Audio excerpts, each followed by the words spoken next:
안녕하세요. 프라우드 코리아입니다. 지난 8월 9일 처음 공개되기 시작해 이번 주 9월 20일 수요일 날 최종 3회가 공개되며 막을 내릴 예정인 디즈니 플러스 한국 오리지널 드라마 무빙이 엄청난 인기를 끌고 있습니다. 지난주 공개분 중 16화에서는 강풀 유니버스의 주인공 격인 김영탁이 등장했고, 잠깐 등장한 영탁의 생년월일이 배우 유승호의 생년월일과 동일하다는 점이 화제가 되며 네티즌들 사이에서 아파트, 타이밍, 어게인, 무빙, 브릿지 순으로 이어지는 강풀 유니버스 중 하나가 유승호를 주인공으로 내세워 시즌2로 제작되는 것이 아니냐며 난리가 났었죠. 한편 그간 많은 작품이 영상화된 인기 웹툰 작가 강풀의 작품을 기반으로 만들어진 것은 물론 드라마화 자체도 성공적으로 진행되었기 때문에 한국 시청자들에게는 엄청난 주목을 받았지만, 제작사가 디즈니 플러스 아태지역 담당이었기 때문에 훌루와 디즈니 플러스로 나뉘어진 서양권에서는 적은 홍보와 무빙이 공개된 플랫폼인 훌루를 구독하는 주요 시청자들의 선호도로 인해 의외로 조용한 분위기였죠. 하지만 높은 작품성으로 매 회차가 공개될 때마다 더 큰 주목을 받기 시작하더니 결국 지난 9월 14일 미국 훌루에서 톱10에 진입하는 쾌거를 이루었습니다. 그래서일까요? 최근 미국의 유명 언론 중 하나인 포브스에서는 무빙과 같이 영화나 드라마화된 한국의 웹툰에 주목하면서 웹툰의 인기에 한국 드라마의 역할이라는 제목의 기사를 보도했는데요. 해당 기사에서는 한국 웹툰 산업에 종사하는 주요 인물과의 인터뷰를 진행하며 강풀 작가의 무빙과 같이 이미 독자들로부터 작품성을 인정받은 웹툰을 영상화하는 시도가 점점 더 늘어나고 있다는 점을 강조했는데요. 오늘은 해당 기사를 요약 번역해서 전달해드리도록 하겠습니다. 서울에서 개최된 2023년 대담에서 넷플릭스의 공동 CEO인 테드 사란도스는 넷플릭스 시청자 중 60%가 이미 한국 드라마를 본 적이 있다고 언급했습니다. 그리고 그 드라마들 중 상당수가 웹툰, 즉 컴퓨터나 스마트폰에서 세로로 스크롤하여 읽는 디지털 만화를 원작으로 제작되었을 가능성이 높습니다. 지난 10년 동안 K-드라마의 시청률은 기하급수적으로 증가했고, 웹툰을 원작으로 제작된 한국 드라마의 수 또한 기하급수적으로 증가했습니다. K-드라마에 대한 관심이 때로는 스토리를 이어가는 원작에 대한 관심으로 이어지는 것은 당연한 일입니다. 전 세계 웹툰 산업은 2021년 47억 달러의 규모를 나타냈지만 2030년에는 601억 달러의 시장 규모를 가질 것으로 예상되고 있죠.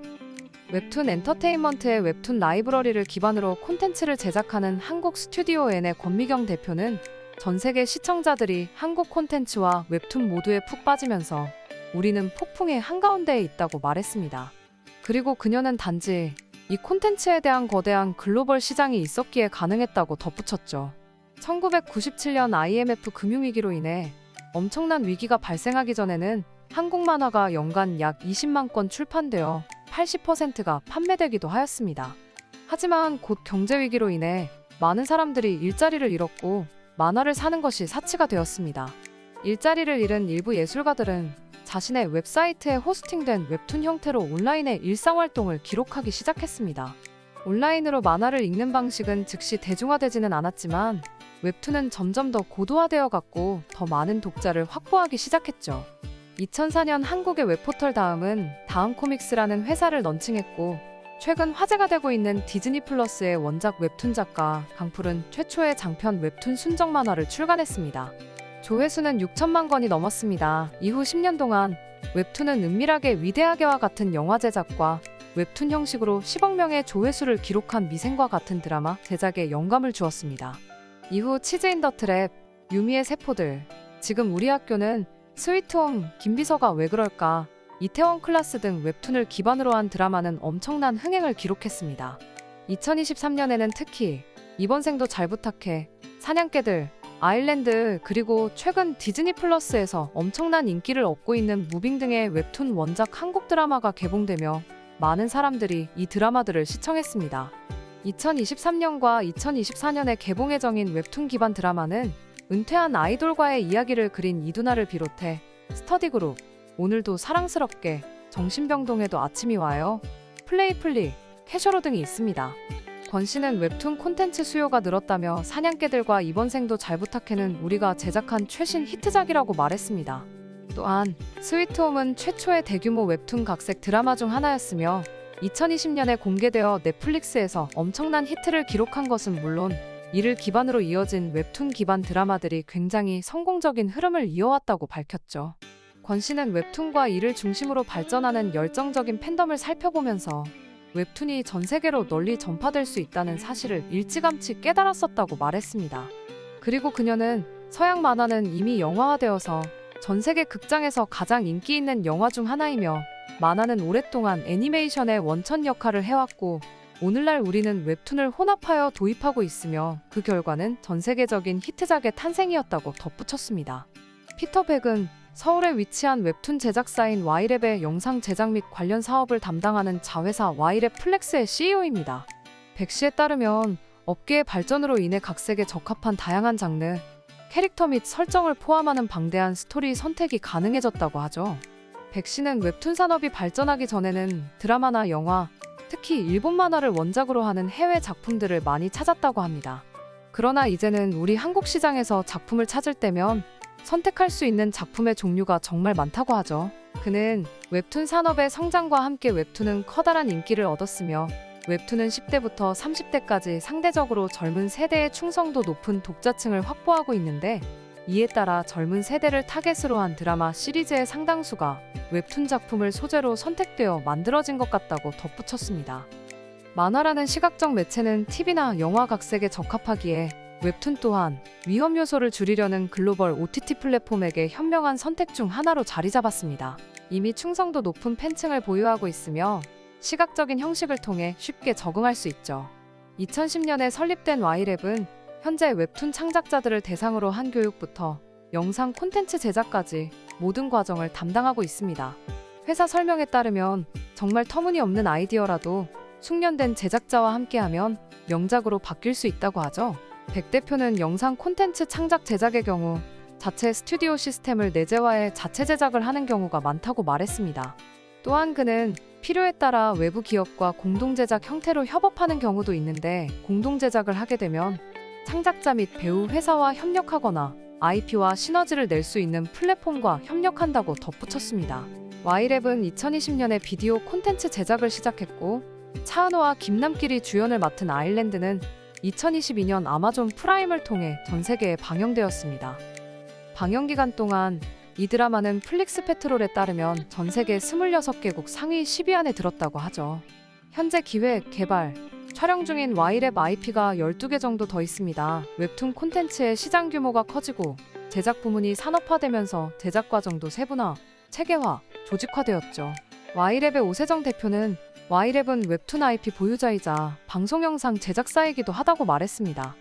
그리고 그는 이것이 웹툰이나 영상 콘텐츠 산업에서 Y랩이 가지고 있는 독특한 경쟁 우위인데 웹툰과 영상 콘텐츠의 스토리텔링 역량이나 조직을 하나의 제작 주체로 체계화하고 연계하여 관객들에게 트랜스미디어 스토리텔링 경험을 제공하는 것이 그들의 메인 전략 중 하나라고 덧붙였습니다. 지금까지 90만 명의 창작자들로부터 160만 편의 작품이 탄생한 웹툰 산업 역시 총체적인 접근 방식을 취하고 있는 것으로 판단됩니다. 우리가 시장에 내놓는 모든 제품에는 이미 우리와 가까운 팬층이 형성되어 있습니다. 라고 권 씨가 말했습니다. 그리고 그녀는 기존 팬과 제작자의 원래의 비전을 계속해서 제공하면서 IP를 바탕으로 새로운 청중에게 제공하는 가장 좋은 형식은 무엇입니까? 라는 질문에 대한 가장 정답에 가까운 소스를 가지고 있다고 덧붙였죠. 또한 그녀는 자신들의 업무는 연예계 모든 사람들이 추구하는 것, 즉 훌륭한 스토리텔링과 이미 확보된 팬덤으로부터 시작한다며 웹툰은 웹툰에서만 정기적으로 수십억의 조회수에 도달하므로 이러한 스토리에 대한 엄청난 수요를 확보하고 있다고 밝혔죠.